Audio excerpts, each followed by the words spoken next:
Good morning, dear friends, students and colleagues.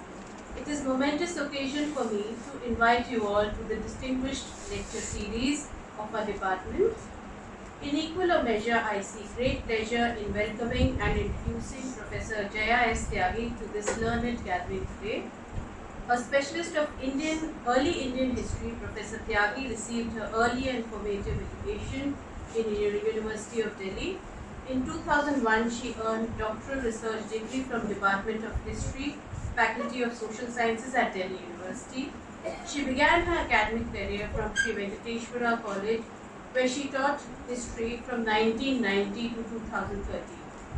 Since 2014, she has been serving as Professor of History in the Postgraduate Department of History at University of Delhi.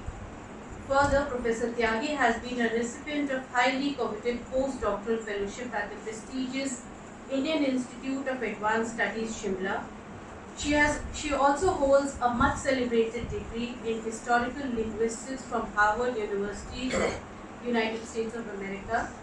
Her research interests are wide and varied, including within its expansive ambit, ancient history of the subcontinent, exploration of early texts and traditions, and social history as well as gender studies, with special references to various dimensions of households, religion, rites along with rituals situated in different and diverse socio-cultural contexts. Such a wide array of intellectual forays has made Professor Tyagi be in the lead of various important research engagements. Resultant of such heavy academic investment had made us be rewarded with a number of published monographs by her. She is author of the consequential text Engendering the Early Household Brahmanical Precepts in the Early Gṛhyasūtras, Middle and the First Millennium BC, published by Orient Longman Private Limited, Delhi in 2008. In 2014 from Oxford University Press, Delhi. She published the much acclaimed Contestation and Compliance, Retrieving Women's Agency from the Matsya Mahapuran. Both these academic contributions in more than one way have enriched our critical thinking of the position of women in early Indian historical past. With Shankar Kumar, she has also co-edited a volume titled Indian History and Culture, published by Ratna Sagar Press and University of Delhi in 2013. Apart from that, Professor Tyagi has authored scores of research articles in leading journals and books. Further, she has also been a regular speaker at leading conferences and seminars, as well as workshops dedicated to the pursuit of gender sensitization organized by both government and corporate education institutions. Academic engagements notwithstanding, in a prolonged career spanning more than 3 decades, Professor Tyagi has also held different academic administrative responsibilities, primary among them being the position of Head of the Department, Venkateshwara College, in between 1995 to 7, and again in between 2004 to 6. Later, while being a professor at the university, Professor Tyagi's academic responsibilities also coincided with that of being in the lead of administratively important and extremely pivotal offices of Women's Studies and Development Center for Advanced Studies as well as Internal Complaints Committee in between 2015 to 22 respectively. As director of WSDC, she spearheaded the center into being given the status of a UGC recognized Center for Advanced Studies. The center, under her able guidance, has developed into having an interdisciplinary orientation and undertakes activities related to research on gender and intersectionality. It is also involved in capacity building and training of research scholars and teachers, while simultaneously also actively engaged in community outreach and gender sensitization. Now, without taking any further time of yours, I invite Professor Jaya S. Tyagi to begin her much anticipated talk for today, revisiting 6th century BCE recent interpretation. I hereby welcome you, ma'am.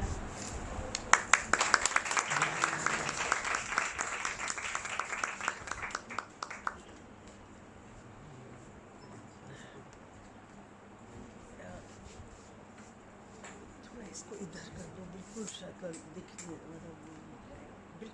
podium को please. So it should be somewhere here in the center.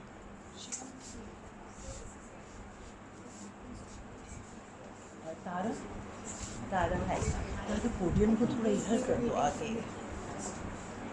Ma'am is downstairs only, Swati. Swati to be very warm good morning. अच्छा. I'd like to thank the authorities of Orient for inviting me, and Dr. Anita and Tara for the invite. And it's great to see colleagues like Dr. Vinny, Dr. here, and it's actually a pleasure to be speaking in a DU college, primarily because I'm so much a part of Delhi University that, and especially when you visit the college, it sort of takes you back to your days as a student and how much input the university gives to you as a student and how it chisels you out for your future life.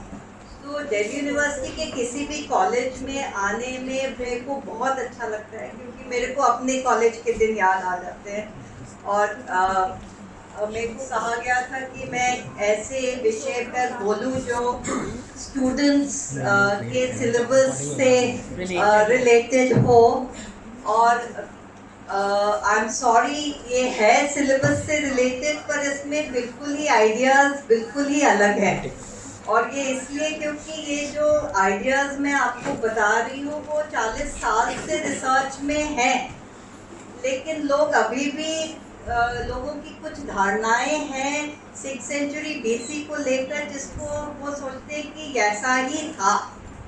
And the first thing I like to say when you talk about ancient Indian history, you cannot speak in such confident terms. You have to be very tentative. थोड़ा झिझक के बोलिए कि प्राचीन भारत में कैसा था क्योंकि हमारे स्रोत बहुत ही विस्तृत हैं और जो भी स्रोत हैं वो एक ही चीज़ के बारे में एक धारणा के बारे में नहीं है उनमें कई एक ही स्रोत में कई धारणाएं आती हैं अल्टरनेटिव ओपिनियंस आते हैं टेक्स्ट को हूबहू नहीं मान लेना चाहिए जो वो कह रहे हैं because that's a problem and so the entire premise why I said we need to revisit the 6th century BC is because of this fact that we need to acknowledge that such data has been in the public space in your textbooks which you are reading but you still have this notion that 6th century BC was a watershed moment in Indian history. It was not. And I'm not sure how much. Can somebody help me change the slide? Yeah. I don't know what to press. Shiva. Okay, I got it. So why is there a need to revisit the 6th century BC? अभी भी लोग धार्मिक revolution की बात करते हैं. There is no such when we look at the sources, we'll understand that it's not only in 6th century BC. Such shifts are traceable from earlier times, if you see the Upanishadic literature, and also in the whole notion of the shamanic traditions, and how shamanic traditions are something which are very disparate and diverse and cannot be put into categories that we put like Buddhism, Jainism, Ajivikas, etc. It was a very, very diverse category and so do not talk of it in terms of religious revolution. Also, the notion of the territorial monarchies.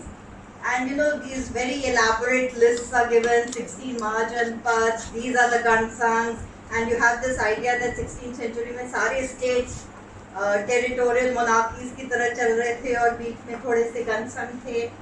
Now, archaeologically we do get evidence of the sites where such so-called territorial monarchies would have been, but we don't get any evidence of the administrative system, their dynastic lineages.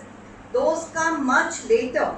So please do not be so assertive about this whole notion of the state formations in 6th century BC and the whole notion of the 16 Mahajanpaths. Also 16 is a very convenient number in terms of all theological texts, whether it's Brahmanical texts or Buddhist texts or the Jain text. So be little suspicious of such convenient numbers. Gana Sanghas themselves are a very, very debated and something which has been discussed. What was the internal polity? They were not uniform.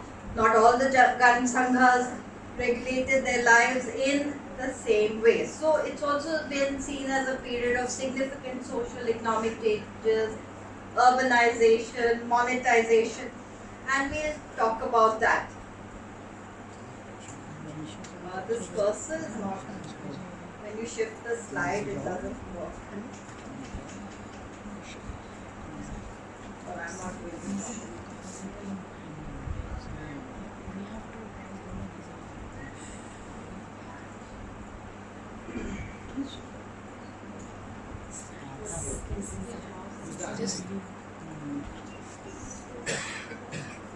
So what we need to do is look beyond 6th century BC, what was happening before that, what was happening after that, all the developments that have been attributed to 6th century BC in the context of South Asia was not in that century always. Some of the processes of change are already in motion, like the Upanishadic thoughts. Some of the earliest Upanishads are from 7th century BC. Other changes, like the date of Buddha itself, is now, they say it's 5th century BC. So that itself is something which one has to take context of. So when we talk about history, क्योंकि आप सब इतिहास में रुचि रखते हैं या इतिहास के स्टूडेंट्स हैं, history is basically the interpretation of sources. किस तरह से आप स्रोतों की व्याख्या करते हैं. So here two things are important, source and interpretation. And that is why when we talk about history, specially ancient Indian history, you have to emphasise on source. किस सोर्स से क्या आपको ज्ञान मिल रहा है. और जब आप वो देखेंगे तो आप देखेंगे कि जो बुद्धिस्ट इमेजिनर, जिसको पाली इमेजिनर कहा है स्कॉलर्स ने, उसका अलग ट्रोप है, ब्राह्मणिकल का अलग है. और इसलिए जब भी आपको कुछ मिले एविडेंस तो आप बोलिए बुद्धिस्ट ग्रंथों ने ऐसा कहा है और इस बुद्धिस्ट ग्रंथ ने ऐसा कहा है, और ये नहीं मानिए कि ऐसा है. Both Brahmanical, Buddhist, even the other sources, Jain sources, Ajivikas, we don't have anything, we only know from secondary sources, have to be problematized. And you have to fix some kind of a chronology to them. So while history is interpretive, that doesn't mean any and every interpretation is acceptable. जिसने जिस तरीके से व्याख्या की वो सही नहीं है, ऐसा नहीं कि कोई भी व्याख्या सही है. In historical studies the methods, क्या विधि से आप स्रोत को अप्रोच करते हैं. So the methods that a historian adopts to retrieve history from sources plays a very important role. And that is why writing और commenting on the past is very challenging. It's very complex. Everybody can't say प्राचीन भारत में ऐसा हुआ. अगर आप trained historian हैं तब आपको कुछ हद तक हक है बोलने का कि प्राचीन भारत में क्या हुआ, और उनको भी, ट्रेन्ड हिस्टोरियंस को भी बहुत ही झिझक से बोलना पड़ता है कि प्राचीन भारत में ऐसा हुआ. So one needs to have the necessary expertise to interpret sources. There's need for rigorous training in the discipline. What questions historians raise, that is what they will recover. So in the context of ancient history of subcontinent, while arranging and presenting the sources, there are some generalizations, sweeping statements that are made. Chandragupta Maurya ने ऐसा कहा. चंद्रगुप्त मौर्य के बारे में हमें कुछ नहीं पता. सबसे पहले उनका वर्णन या तो पुराण में या फिर गुप्त काल में आता है. So, and then you think that the Greek sources, because they say Sandrocotus is Chandragupta Maurya, so we have very oblique references. तो अगर आपको कोई बोल रहा है कि इसने ऐसे किया, उसने ऐसे किया, और ये बिंबिसार ये था और अजात शत्रु ने ऐसा किया, तो वो सही नहीं होगा, क्योंकि आप ये बोलेंगे कि इस ग्रंथ में ऐसा लिखा है कि अजातशत्रु ने ऐसा किया और इस ग्रंथ का ये विशेष वेस्टेड इंटरेस्ट है ऐसा कहने में. The intentionality of the text and the source.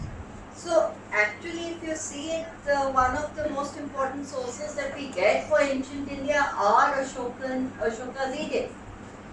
Ashoka doesn't mention the word Maurya, ek baar bhi nahi. He doesn't mention his father. He doesn't mention his grandfather. So the entire premise of Mauryan administration, Mauryan history, Ashok the Maurya, comes from later times, 200, 300, 400, sometimes 500 years later we are constructing these histories. So be a little careful. And that is why Norman Yoffe, who talks about ancient societies, has said that you have to be little careful of history of totalities. That so and so did this, so and so did that, then there is no evidence for it. So also when it comes to Buddhist texts, you have to be careful. We are already careful with Brahmanical texts. You have to be careful with the Buddhist lists also.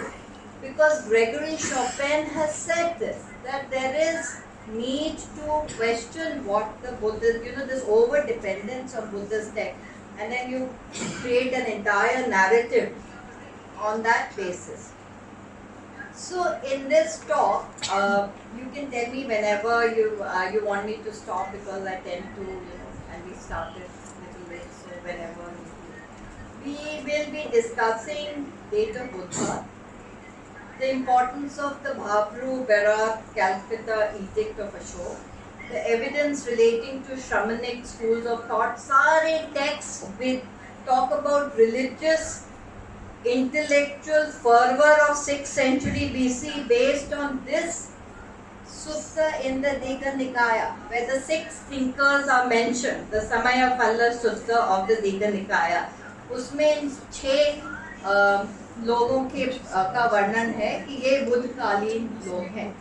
But the Digha Nikaya is a later edition, and the manner in which the sutta is written itself shows an elaborate construct of making an hagiography of a king. Who's the king? Ajatashatru. Ajatashatru has gone to is taking the advice of Jivaka and then go to Buddha for advice, and Buddha says, have you taken advice from anyone else earlier? And he names these 6 thinkers. So it's a very hagiographical style of writing. So just on that basis कि ये 6 thinkers थे बुद्ध के काल में, और बुद्ध और अजातशत्रु ये सारे एक दूसरे से परस्पर विचार विमर्श करते थे, उस बेसिस पे आप पूरा रिलीजियस रेवोल्यूशन का थ्योरी बनाते हो, जो कि हो भी सकता है ना भी हो सकता है, क्योंकि ये कंपाइलेशन 200 साल बाद हो रहा है, और जिस तरीके से कंपाइलेशन हैजियोग्राफिकल कंस्ट्रक्ट होता है वो बहुत देर बाद में होता है. सो there is a little bit need to question and problematize these sources. Also, the evidence relating to the Mahajanpads and the Gand Sangha and the evidence of the early Upanishads need to be questioned. Now, the date of Buddha is there. We have all been talking about it. Historians have been talking about it. It is contentious. Peter Harvey calls Buddhism a Shramanic movement, that it evolves from Shamanism. And he says that in its early phases, the emphasis was on dharma, teachings and philosophy. And it's only much later that the life of Buddha came to be talked about. So it was not a personality-driven cult even from the very beginning. But only later on कि बुद्ध की जो जीवनियाँ हैं या जो किस तरीके से उनका जन्म हुआ और क्या क्या वो उनकी माता ने सपना देखा और ये सब जीवनी बाद में ऐड की गई.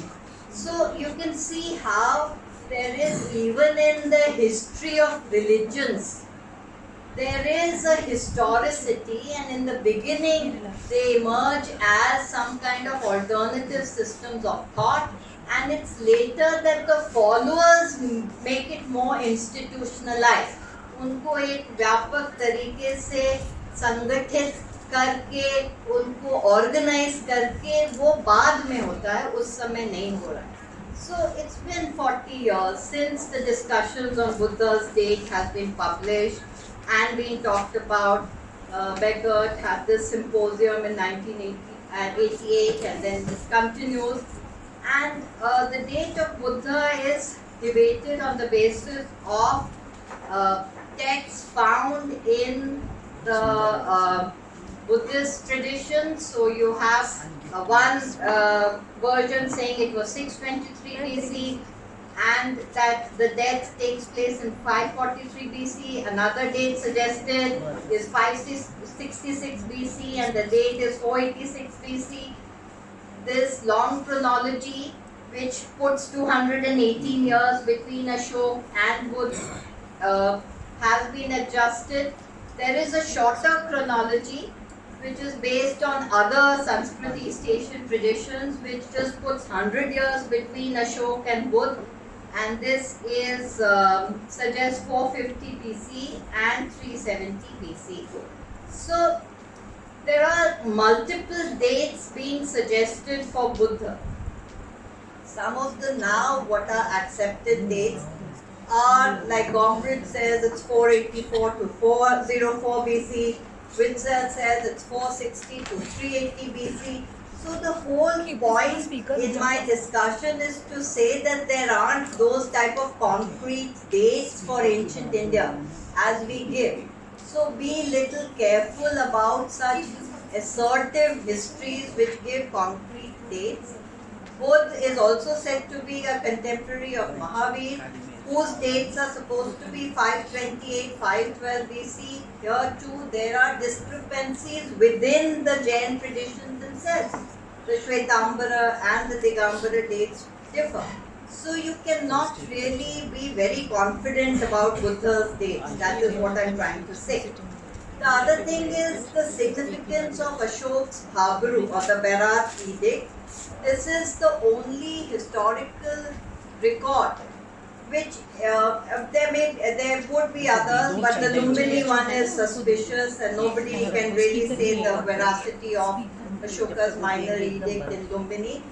This Bharat Edict tells us about Ashok talks about how there are these discourses that have to be followed, and he says, I am a follower of Shakyamuni. So from that we get to know that he is Raja, he is the king of Magadh, Priyadasi, who is a follower of Shakyamuni. The other thing that we know is that he talks about internal dissensions within Buddhism, and even in Ashoka's time, there is no reference to the Buddhist canon, the Tripitakas. He is only talking about some of the discourses like the Vinaya Samsaka, etc., etc. So these teachings are there, which Ashok records, but he makes no mention of the Buddhist canon, the Tripitaka. And so we know even in the time of Ashok, there is no canon, Buddhist canonical literature which has been formulated as yet, or at least Ashok doesn't know about it. He is not recording it. Ashok in this inscription says that monks and nuns should repeatedly listen to these expositions of Dhamma and reflect on them. So here you see the intervention of the ruler in the Buddhist Sangha. It also seems to imply that even in his time the sermons are oral traditions and not really written down. Canonization, जब आप ग्रंथ, Buddhist ग्रंथ, त्रिपिटकों की बात करते हैं तो वो बाद में हुए. अशोक काल में भी ये ग्रंथ नहीं थे. ये हमें edict ये बताता है. So canonization was an ongoing process, and Ashok himself seems to have been an active participant in the process of canonization. Sortition, कि किस चीज़ को छांटेंगे, किसको रखेंगे ग्रंथों में, किसको हटाएंगे, elimination, all these are processes which religious texts go through. And when we talk about Buddha's life stories or hagiographies and all those life events, they come much later, that is 200 BC to 200 CE. Now, when we talk about the emergence of Shramana traditions, it is difficult. Again, there's a debate about that. So, Richard Gombrich, Michael Winsell say that early Buddhism borrowed from Upanishadic practices, and that seems to be quite logical. However, there are others like Johannes Bronkhorst who have said that Greater Magadha had its own cultural traditions, which were later on incorporated by the Brahmins, and especially something like stupa building. The tupa is something which was a part of the Greater Magadha tradition. Now, this whole understanding of Greater Magadha as being the area which has a different notions or has different way of thinking is interesting, because then our interaction of the Brahmanical thinking with this alternative Shramanic thinking, are they different, two opposite, and or are they coming from same traditions, is something that is again which is debatable. Now, when we talk about the emergence of Shramana traditions, even in Buddhist texts, the Tripitaks, which were compiled much later, they mention the tradition of the Parivrājakas roaming around and how they lived through the arms of the householders. So, household economy and production becomes very critical for transition, social, economic transitions in this period, and it's something that I have worked on in my work on the Gṛhyasūtras, but also in an article which I wrote on how household economy paved the way for complex organizations like the Sangha or even the early states and guilds and all. So, household economy becomes important in the emergence of Shramana traditions. And then this whole idea that you're calling them heterodox, sects which are against orthodoxy, is also not correct, because when you say heterodox, are they responding to orthodox Vedic Brahmanism? Maybe not, because Vedic Brahmanism, we are saying, is prevalent in the northern regions, and east was still quite an unfamiliar area. In fact, if you see the Shatpat Brahman, the region of the east, they are called Asurya Prachya, which means the demonic people of the east. So the even in Shatpat Brahman, there's not that much familiarity between the western notions of thought and the eastern notion of thought. Even till the time of Patanjali, so we are talking about एक तरफ तो histories है, rise of Magadha and consolidation of the Magadha state and the Nanda rule, etc., etc. Patanjali in 150 BC, when he is, I mean that's a supposed date also, that's not a concrete date. He is, when he is talking about Aryavart, he is only talking about the area around Ganga Yamuna Dua. And it's only later, Manu's time, which is 2nd century CE, that Aryavrat is land between the two seas. So even in Patanjali, after all this, we have this notion that Sara North India consolidate हो गया है नंदास के बाद और मौर्यंस के बाद 150 BC में जब पतंजलि लिख रहे हैं तो वो ईस्टर्न एरिया आर्यव्रत को अलग मान रहे हैं. So please be little careful in our history of totalities relating to ancient India, because we are not, the texts give us only one mind view and one trope which we have to talk about. Then when we talk about the emergence of Shramanic movements, it seems that Brahmanism was not popular in the regions east of Yamuna Ganga, as Patanjali shows. We've already mentioned that canonical records relating to Buddha and Mahavir are later. And when these canonical literature, which were oral traditions, when they start being written, they have their own complexities. जब आप कुछ मौखिक परंपरा को लिखित परंपरा में बदलते हैं तो फिर उसमें भी बदलाव आते हैं, changes आते हैं. So then, it's the questions of names, कौन से नाम डाले, कौन से नहीं डाले, राजाओं के डाले, the dynastic lists come much later. So we really, all our information is coming from texts which are at least 200, 300 years later, and we have to be conscious of these problems. Now coming to the Samayafal Sutta of the Digha Nikaya, it refers to the king Ajatashatru, who is feeling sad, and on the advice of his minister Jivaka, he goes to the forest to seek Buddha. He is surprised by the quiet serenity of the place, and there he sees 1,000 monks sitting very quietly. On Buddha's questioning that have you sought advice from somebody else, he mentions these 6 thinkers: Puranakasha, Maskarin Goshaliputra, Ajita Keshakamlin, Pakuda Katyayan, Sanjayan Viraliputra, Nirgantra Vyatiputra, who is actually Mahavir, who is said to be the founder of Jainism. Now the context, please don't take it at its face value, that's all I am asking for. The context is very important. Buddha is explaining his philosophy to the king Ajatashatru, who is convinced by Buddha, whereas he is not convinced by anyone else. These are Buddhist texts. So that is what they will promote. That is what they are saying. That also this whole notion of him being a patricide. Now this is again a very familiar trope in Buddhist literature.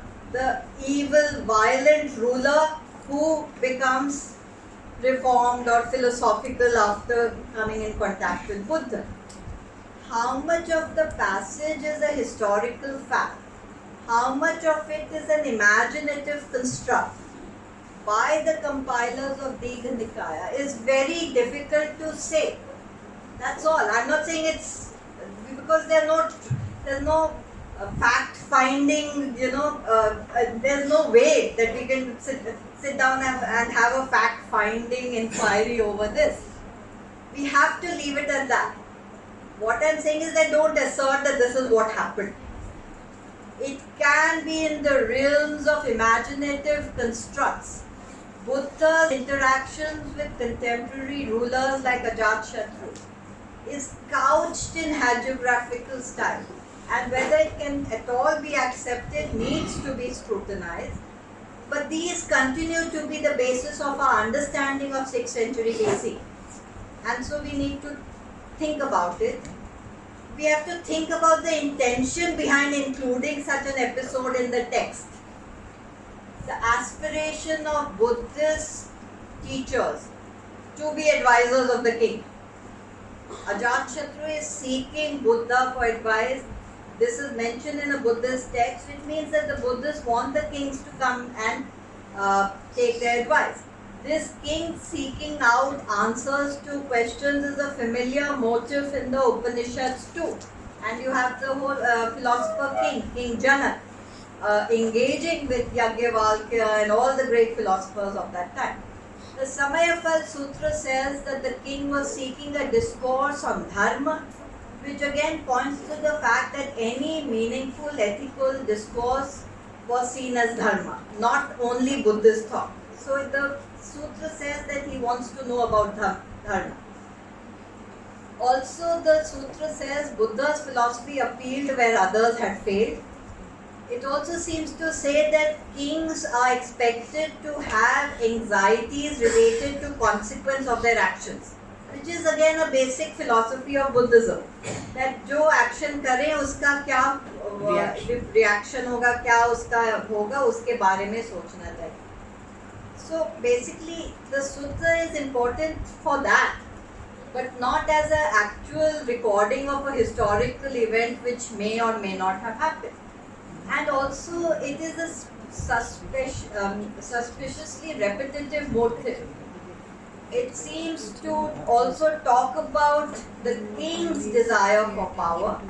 The 6 thinkers' viewpoints later on evolve into 6 very comprehensive schools of philosophy, Vaisheshika, etc. So that also seems to be too convenient. 6 schools of philosophy that evolved later are the 6 school thinkers, which are Lokayat philosophy, the Vaisheshika philosophy, all derived from this 6 thinkers.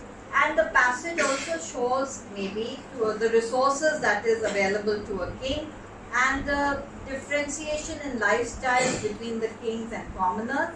And in that sense also tells us that yes, there was a fairly eclectic milieu in which Buddha may have taught and spread his ideas, but whether he was interacting with Bimbisar and Ajatashatru and these events happened is something which is in the realm of speculation. Also, this desire for king's patronage is a very important aspect that we have to look into when we talk about the text, because there are competing claims regarding kings as patrons. So if you see these early kings of Magad, Shrenika, Bimbisar and Ajatashatru, they're both, the Buddhists say they were their followers and the Jains say they, and these both Buddhist and Jain texts are later texts. So they do say that. The Nandas who ruled from Patliputra supposedly were in later traditions described as patrons of the Jains. Chandragupta Maurya was supposed to be a promoter of Jainism. Kautilya's intervention seems to be a later Brahmanical imaginative construct. Again, dates of Kautilya not before 200 BC. So you cannot learn Mauryan administration from Kautilya's Arthashastra. You can learn Kautilyan administration from Kautilya's Arthashastra. Okay, so this is just one way of understanding and knowing the sources. Even now, when you talk about Mauryan administration, it is taught by, first thing that you're taught is Kautilya said they had these 7 wings and this. Kautilya, the dates for Kautilya are very contentious. And we have to be conscious that the first time the equation of Kautilya with Chandragupta with Vishnugupta is done in the Gupta period, which is many hundred years after the modern period, where there is a resurrection of Chandragupta Maurya and possibly a Brahmanical appropriation of the Mauryan dynasty, which is being mentioned in the Puranic lists.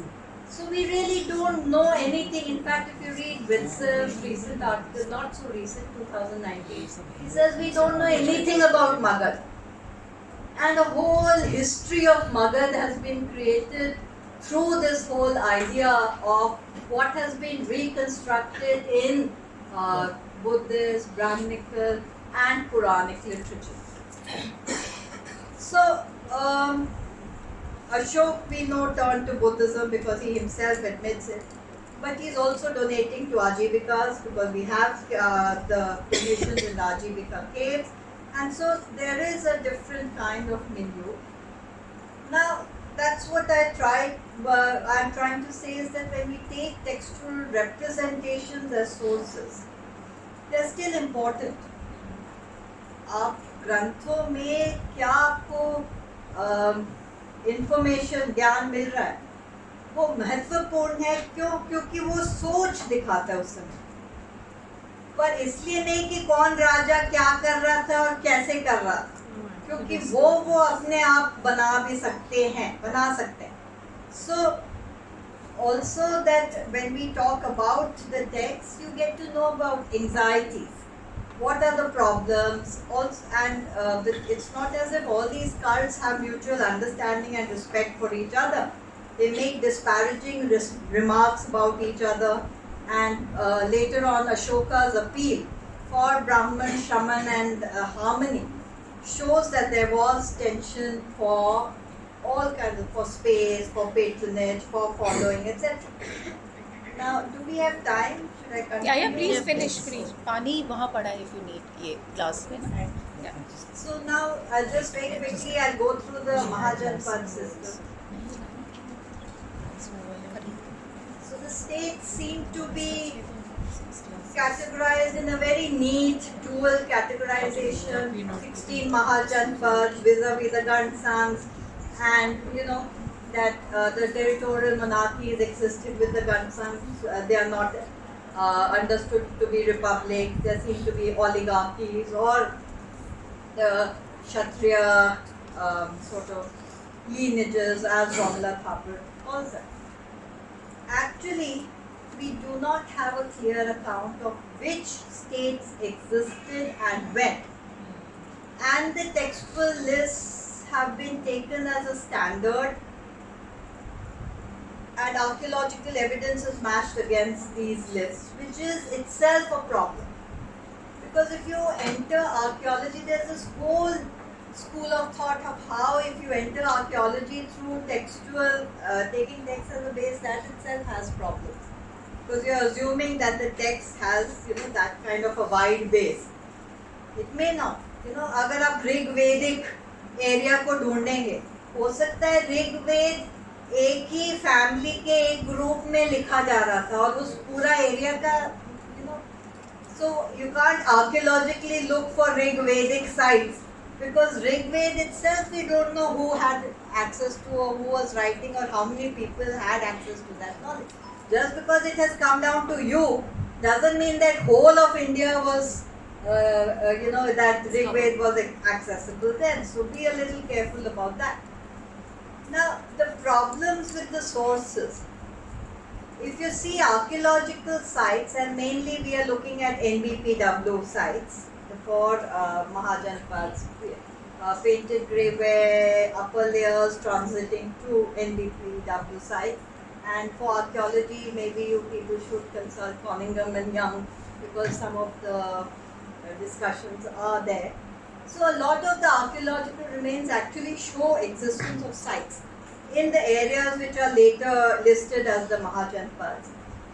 But many are still not discovered, like the list में है चेदी, अस्माका, वो पता नहीं कहाँ है. Interestingly, none of the lists mention Kalinga, whereas we know from Ashoka's reference to the conquest of Kalinga that Kalinga existed as a state in pre-modern, I won't even use the word modern, pre-Ashokan times. So lists don't have Kalinga. They don't have Kalinga because by the time they were being written, probably Kalinga was part of some other place, we don't know. So actually the evidence that is supposed to be for 6th century BC related to the dynastic states and the names of rulers comes hundreds of years later in canonical texts like the Madhyama Nikaya and the Digha Nikaya, whose narrative is obviously going to be driven by vested interests and the need for state patronage, and also they will have some problems. Texts are problematic. They can only lead us into conceptualizations relating to state and other aspects of society and philosophy, but cannot be relied upon for making chronological, sequential, dynastic histories and accurate biographies of persons pertaining to this region. And in fact, there are scholars who have said that all these kingly narratives are contrived, made up. आपको याद नहीं आया किसी, आप 200-300 साल बाद लिख रहे हैं तो फिर कुछ ऐड किया, कुछ डिलीट किया, यहाँ से लिया, वहाँ से लिया. So how are you going to actually rely on them? So, the Digha Nikaya list refers to 10 states: Kashi, Koshal, Malla, Vajji, Cheti, Vans, Kuru, Panchal, Matsya, Surasen. It mentions Ang and Magad separately, but does not mention Aska, Avanti, Gandhar and Kamboj. Now, probably at the time of Digha Nikaya, Gandhar and Kamboj are with the Achaemenids, and that is why it's not being mentioned. By the time of Alexander, the references to these regions seem to indicate prevalence of Indian rulers. But Alexander's time is much later, not 6th century BC. So, at that time they are being listed as Mahajanpads in later references. And Digha Nikaya has a lot of references to other types of terms for use of states. Nagar, Nigam, Gam, Janpad, Mahajanpad, Rat, Antarat, Tirottar, Padesa, Desa, Mahajan Pradesh, Gana, Sangha. So having this dual concept that Mahajanpads and Gana Sanghas itself is contentious.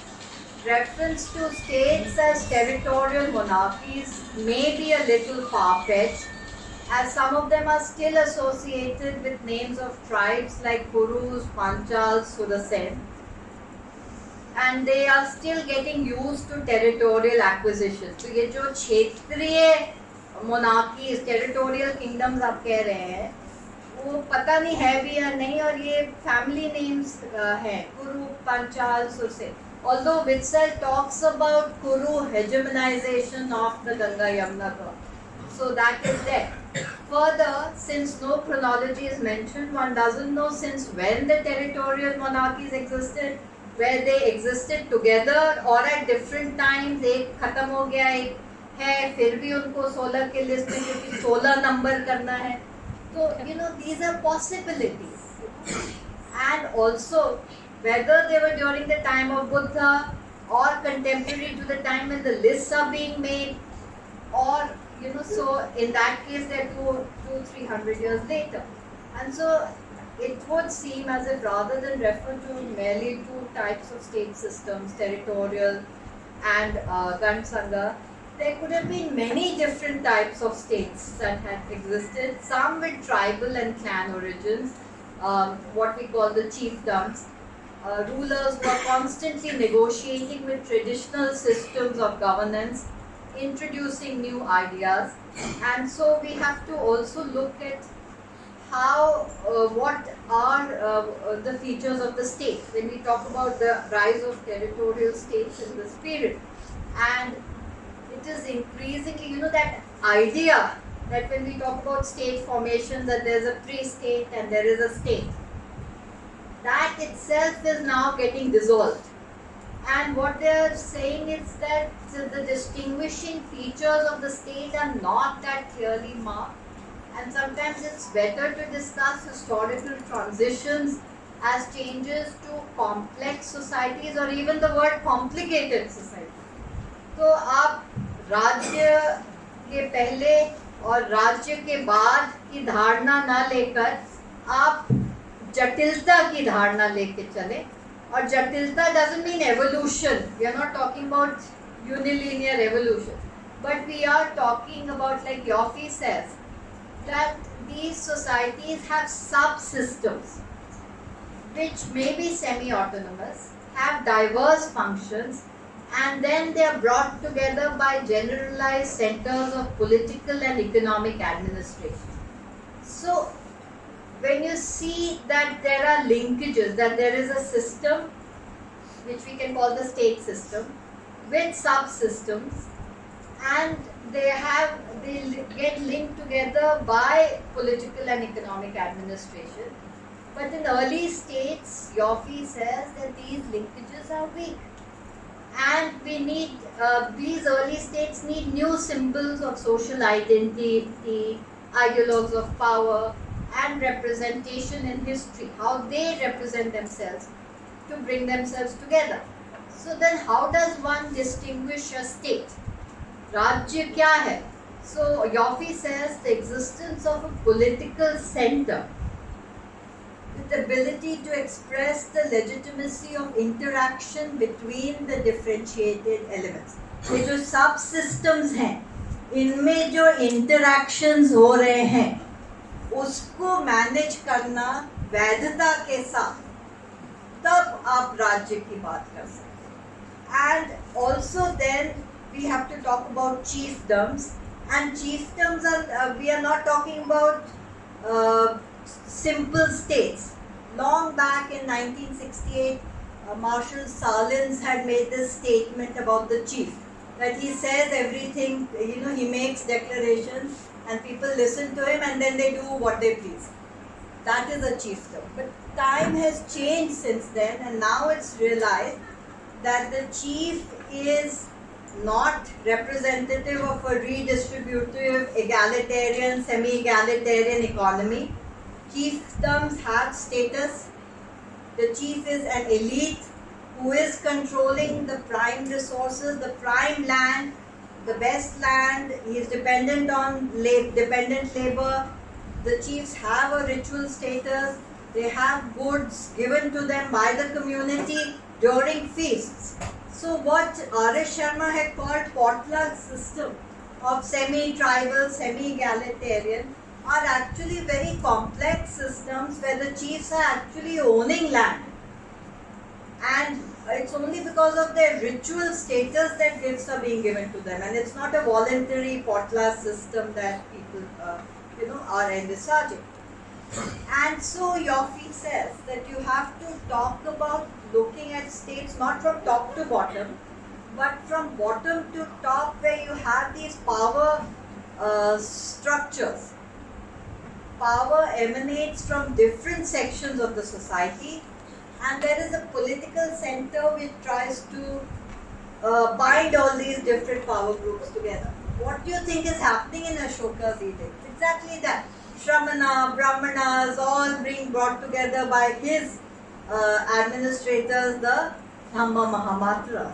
So, instead of looking at power from top to bottom, you have to look at power where there is power from different sections of society. And in fact, Yoffe quotes Clifford Yeats, who says that the state draws its force, which is a real force, real power. It's not imaginative power. It's real from imaginative energies. What the जो वैधता जिसकी हम बात कर रहे हैं, legitimacy, वो imagination में आती है through ideology. The semiotic capacity, आप words से, ideas से, the capacity to make inequality enchant. That you accept inequalities because you are identifying with something. And these may be different ways in which you identify with them, but you are brought together. So the relationship between the king, the elite and the populace is constantly being negotiated and reworked in these state systems. The territorial association with a particular tribe or clan is also in the process of being constantly redrawn. So when we call them territorial states, that itself is a question mark, because the word Janpat, now early state was associated with the Jan, the populace.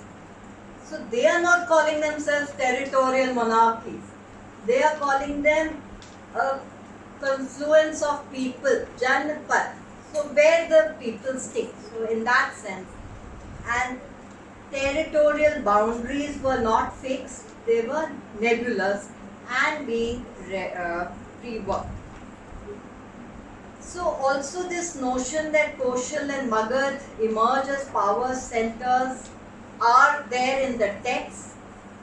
So that itself seems to be a tussle between the Upanishadic and the epic traditions, whereas Magad is Bimbisar, Ajatashatru and the other regions. So there is some kind of an ideological tussle in that also. What we can recognize that was happening is that the Kuru, Panchal, Sursens are names of particular clans. Koshal, Magad are names of particular places. So it could not be uniform or even just two types of forms of states. There must have been different states with fluid boundaries which were constantly being renegotiated depending on the power of the rulers. And in the process of state formations, different types of systems coexisted. And that is what we find. And even this whole idea that Buddha came from a ruling family. Some clans may have extended control only over a handful of villages. Others, larger territories, the Mallas, the Shakyas, Kolyas, Lichavis, they are all mentioned as autonomous. When they would grow strong, they would be powerful. When they were not that strong, then they would shrink. Buddha is supposed to have been born in a Gansanga of the Sakyas with the capital at Kapilvatthu. Mahayana tradition calls him Shakyamuni. These are all later traditions, but Buddha's, the claim in these texts that Shakya realm was a kingdom is itself not really credible, because you'd show, his father is also shown as plowing a field. So he's undertaking a occupation which is not a royal occupation. So Witzar says, we have to revise our well-established concepts and prejudices with evidence that is staring at us in our face. We hardly know anything about Mother. So I think I'll stop here. I have some discussions about the Upanishads, but I'm not sure what. Can you just summarize it? Then we'll take it some questions. Okay. Let me see. Okay, this is the summary then. This period then has been viewed as different, differently. It needs to be viewed differently. Cunningham and Young call it a period of reintegration. They are following Schaffer's nomenclature, which, obviously has its own issues. But they also draw attention to how urbanization can also be called ruralization. Why? Because urban demographic implosion was accompanied by an equally important creation of the countryside. Re-networking of existing villages to emergent urban forms and creation of new specialist centers. So, we are talking about an period of integration through networks of trade routes, rituals, belief practices, oral traditions. Not necessarily through the Mahajanpad, Gand Sangha kind of a dichotomy that we always think of. And also this entire period there is also active interaction with the Achaemenids. And you have archaeological evidence like the tulip bowls which are associated with the Achaemenids. Then you have the megalithic burial practices also happening in the Deccan and Sri Lanka. So there's a lot of interaction with Sri Lanka also. So instead of talking about 6th century BC, we actually have to talk in terms of bands, 6th to 4th century BC, or in fact 6th to 2nd century BC, or 6th to 0, the common era, because there is no particular century which marks the watershed, and we also have to, rather than looking only for states and kingship and rise and fall of Magad and Koshal and Magad Castle, which are all in the realm of textual constructs. I won't say imaginative or not, because I have no power of knowing, but we have to look at this period from the angle of control of production and reproduction. The theories like the Upanishads. I had a whole section on Upanishads which I couldn't cover, I'm sorry. Life and afterlife, household production, social categorization, and all these need to concern us as much as emergence of state and kingship, and also obviously the whole notion of the religious thinkers. There are Shramanic thinkers, there must have been many of them, but who exactly they were and how they evolved and who was contemporary to who is something we have to think about and not take, ऐसे बुद्धि की तरह कि हाँ भाई दीर्घ निकाय में list है तो भाई वो सच्ची हो. So that's where I stop. Thank you.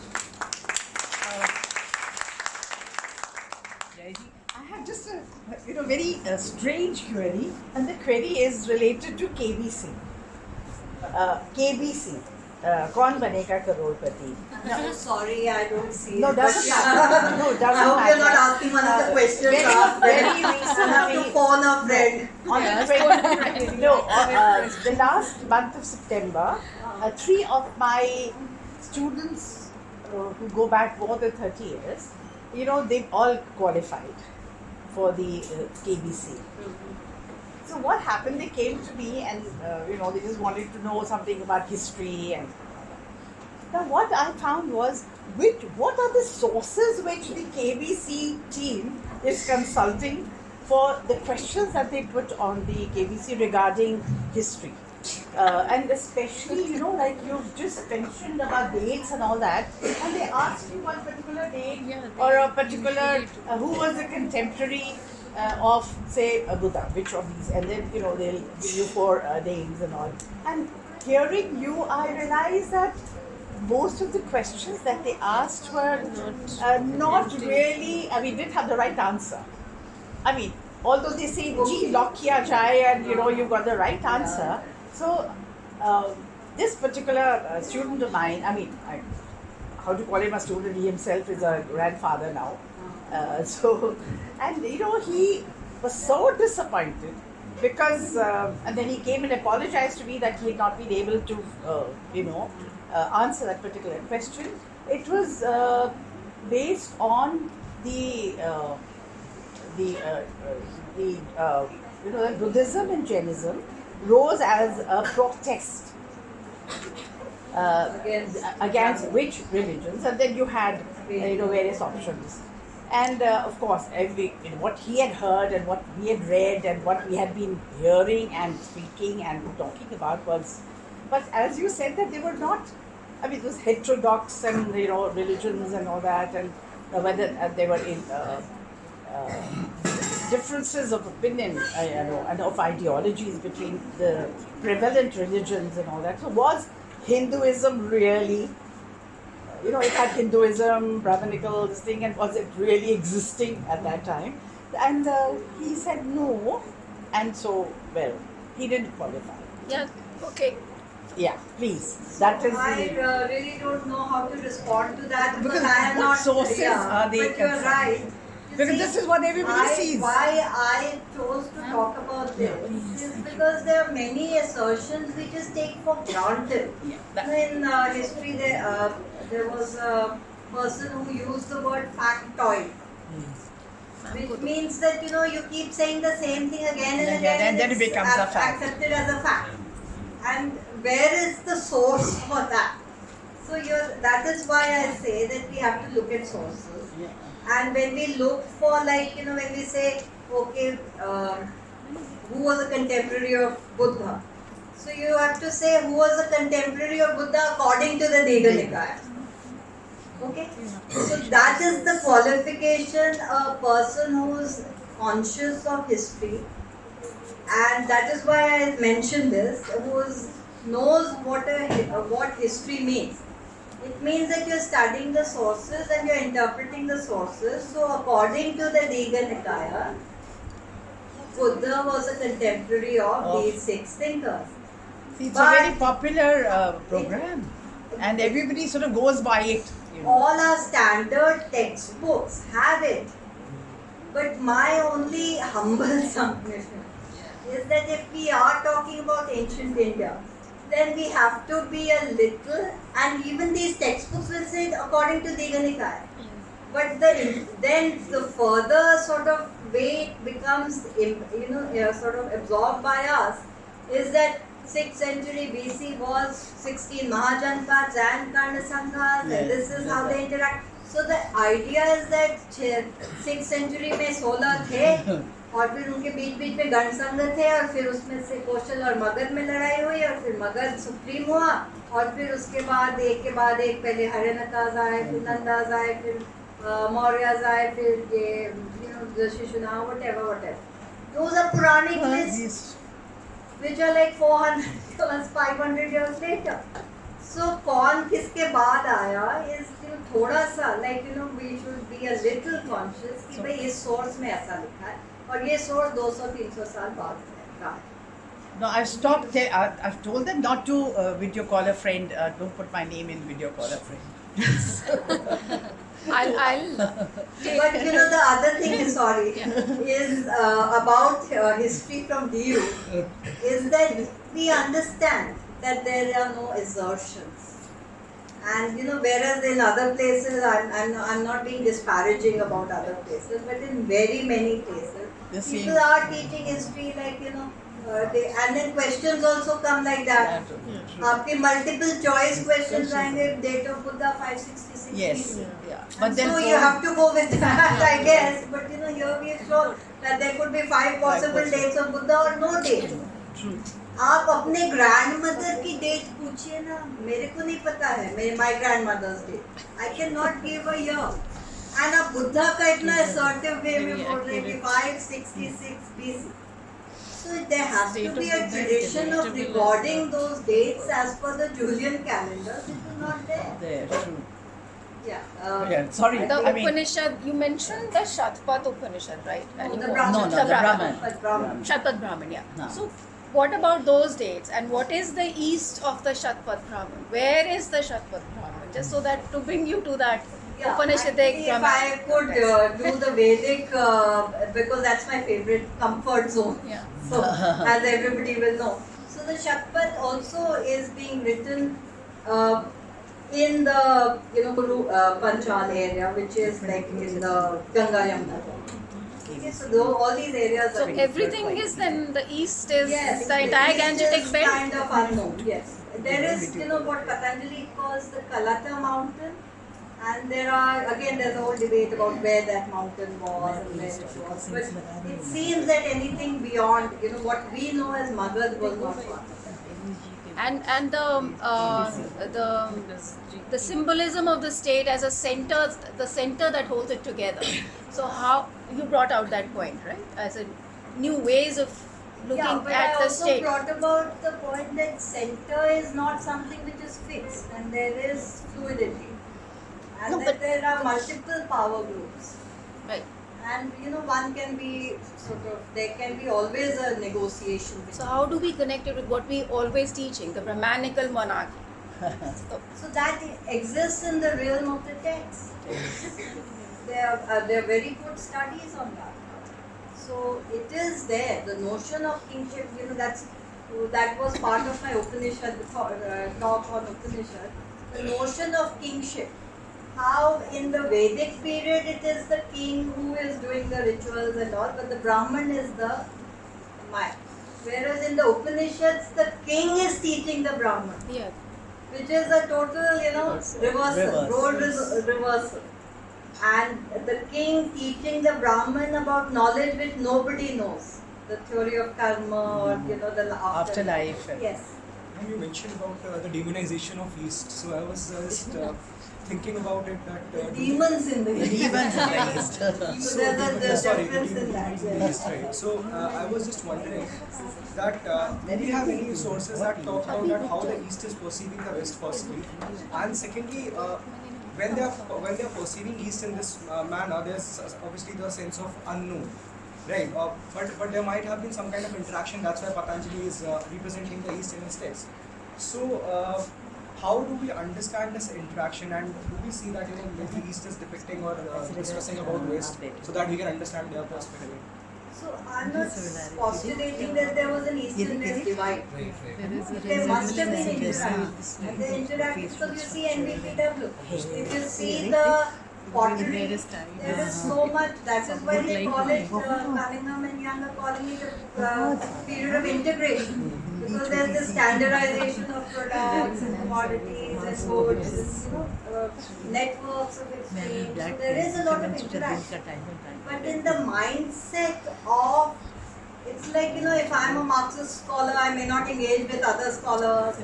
So there is a whole school of thought which is emerging. Whereas, so in Patanjali's notion of the Aryavrata, the pure area, is the Ganga Yamuna. Still, by Manu it's become the two systems. So that doesn't mean there wasn't interaction. There was plenty of interaction.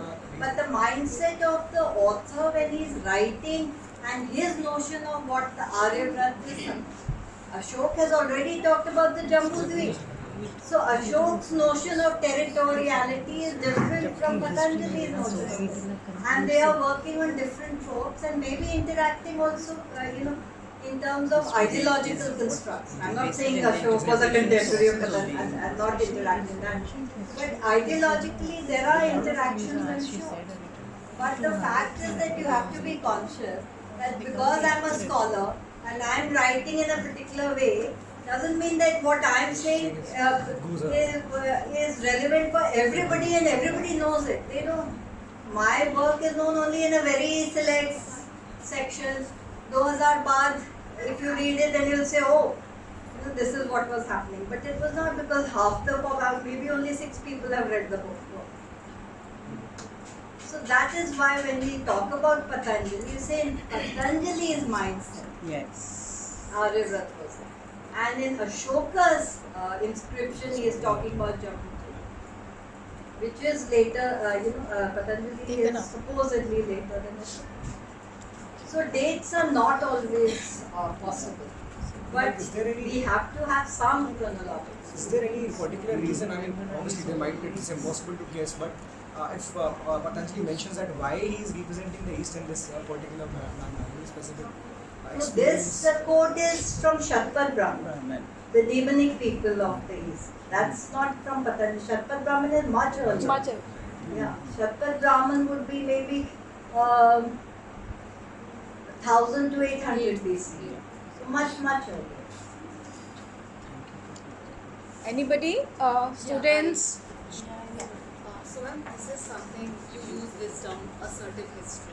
So if we, and since the first years and the other students are sitting around, so it's very, I mean, I was also told the same way. If you look at the core identity of 6th century BC, so many key indicators are there. And one of them is the rise of heterodox sects. And so, the Buddhism is one of them. So ma'am, if we look at the philosophy Buddha shared with us, with people, so many things are there. The sacrifices spoken there, karma kand, known accumulation of money, go back to primitive lifestyle, and so many things. So if we compare this tradition of Buddha, methods and discipline, with the Upanishadic tradition, so many things are there. So many similarities, commonalities. Yes. बहुत कुछ है. And Upanishads are the one written in Sanskrit, right? तो एक general perception रहा है ये कि जो एक डिबेट का माहौल है वो 6th century BC से शुरू हो रहा है और उससे पहले we don't find any kind of debate contest, but it is there. These are also Brahmin, the people who are writing Upanishads. So since you use this term assertive, I find it really interesting. क्या हम कह सकते हैं? Very interesting I love point you made. And I do talk, later in the presentation I do talk about the difference in notions of knowledge and its transmission. So while the Vedic shakhas are the knowledge is very exclusive. बस शाखा में होगा और कहीं नहीं, और जब rituals होंगे तब मंत्रोच्चारण होगा. Upanishads still talk about elite, the kings and the Brahmins, but also that this knowledge should be only amongst certain people. Buddha totally changed. हाँ, वरना He says knowledge है तो सबको जाके बताओ, और फिर भिक्खु को, भिक्खुनी को, सबको जाके बताओ. And except for those 4 rainy months when the bhikkhu bhikkhunis are supposed to be within their vihara, they are supposed to be spreading the word. So this idea of transmission of knowledge is very different of Buddha. And that is what is very significant. But that also, if Buddha's date only is 100 years later, and the notion of how the knowledge then spreads, that also will get shifted. But this is, why I think students should also have access to these possibilities is that आप graduate कर रहे हो history में, और आपको ये जानना चाहिए कि इस पर debate है. अब आपको मल्टीपल चॉइस क्वेश्चंस का आंसर करना होगा तब तो आप स्टैंडर्ड आंसर लिखोगे जो बुद्धा का डेट है, या केबीसी में जाओगे तो फिर स्टैंडर्ड वाला देना आंसर, क्योंकि we all want you to become करोड़पति. But the fact is that as history students you should be able to stand up and say कि भाई बुद्धा का डेट नहीं पता किसी को, इस पे विवाद है और 4-5 डेट्स हैं, और कोई आपसे बोले नहीं बुद्धा का डेट पता है तो बोलना कि मेरे को तो अपनी दादी का पर दादी का भी डेट नहीं पता है, तो आप बुद्धा का कैसे आप इतना असर्टिवली बोल. So I mean I'm just trying to say that you know, when it comes to ancient India, people make these claims and, you know, sort of, but that anything has to be backed up by sources. And so for students of history, source-based knowledge is most important. All right? That's all.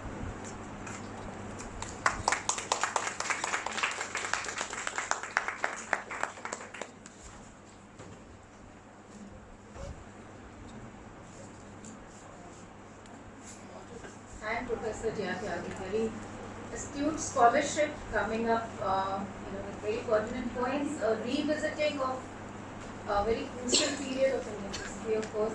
And dating always has been an issue, and it continues to be an issue. I particularly like this questioning of what is the orthodoxy, and also sort of a de-centering. So I really want to thank her for visiting our college and contributing to how we are gaining knowledge here.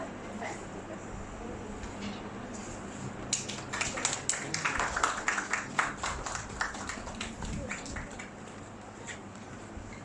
Okay, with that, we come to the end of the session, and I'm here to present the vote of thanks on behalf of Heritage, the Association of the History Department. First of all, we express deep gratitude to you, ma'am, for delivering the lecture under the Distinguished Speaker Series. I would just like to say that it was not just beneficial for the students, but for the faculty as well, because it reminded us of, historical methods in terms of interpretations, empathy, and writing and rewriting of history. And above all, it reminded us as historians, what responsibility lies on our shoulders. So thank you very much for that. I would like to thank all the faculty members who are present here, the TIC, Dr. Manisha Sharma, the association in charge, Dr. Tara Shimla, and our principal, Professor Swati Pal, who has been a constant support for all the programs that we organize. I thank all the students, and last but not the least, the association, Students Union of the association, who are a lifeline to all the events that we organize here. So thank you very much for being with us. Thank you.